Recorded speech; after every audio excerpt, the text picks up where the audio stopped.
Daily سالار Urdu digital کی خصوصی پیشکش منظرنامہ میں سبھی ناظرین کا خیر مقدم۔ آج کی اہم خبروں میں سب سے پہلے کانگریس کارکنان سابق وزیر اعظم راجیو گاندھی کو ان کی 80ویں یوم پیدائش کے موقع پر خراج عقیدت پیش کرنے اور پھول چڑھانے کے لیے ویر بھومی میموریل پر جمع ہوئے۔ ہندوستان کے سب سے کم عمر کے وزیر اعظم کے طور پر یاد کیے جانے والے راجیو گاندھی ملک کے نوجوانوں کے لیے ایک لازوال ترغیب کا ذریعہ ہیں۔ دہلی میں صبح سویرے شدید بارش سے شہر کے کئی حصوں میں پانی جمع ہو گیا۔ موسلا دھار بارش سے روزمرہ کا سفر متاثر ہوا اور مختلف علاقوں میں ٹریفک میں خلل پڑا۔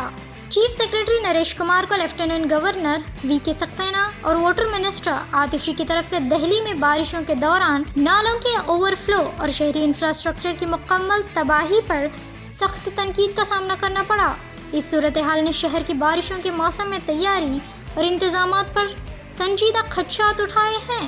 بارہمولہ جموں کشمیر میں منگل کی صبح ایک کے بعد ایک 2 زلزلوں کے جھٹکے محسوس کیے گئے۔ پوری وادی میں خوف و ہراس پھیل گیا ہے۔ خوش قسمتی سے جانی یا مالی نقصان کی کوئی اطلاع نہیں ہے۔ کرناٹک چیف منسٹر سدھرامیا نے ایکس پر ٹویٹ کیا، دیوراج اراسو سماجی انصاف کے تئیں اپنی لگن، عوامی بہبودی کے عزم اور سیاسی دور اندیشی کی وجہ سے آج لیڈروں کے لیے ایک مثالی شخصیت ہیں۔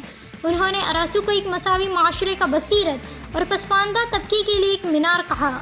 نئی دہلی میں India Malaysia CEOs forum میں یونین منسٹر پیوش گوئل نے ہندوستان اور ملیشیا کے درمیان تجارتی تعلقات کو بڑھانے کی اہمیت پر زور دیا۔ دونوں ممالک کے درمیان شراکت داری کو مضبوط بنانے کے لیے مختلف شعبوں میں مشترکہ کوششوں کی ضرورت پر بات چیت کی۔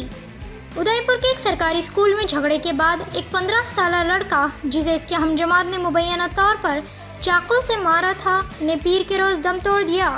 منظرنامہ کی پیشکش آپ کو کیسی لگی کمنٹ سیکشن میں ضرور بتائیں۔ ایسی ہی اہم خبروں کے لیے ڈیلی سالار اردو ڈیجیٹل کو لائک، شیئر، سبسکرائب ضرور کریں۔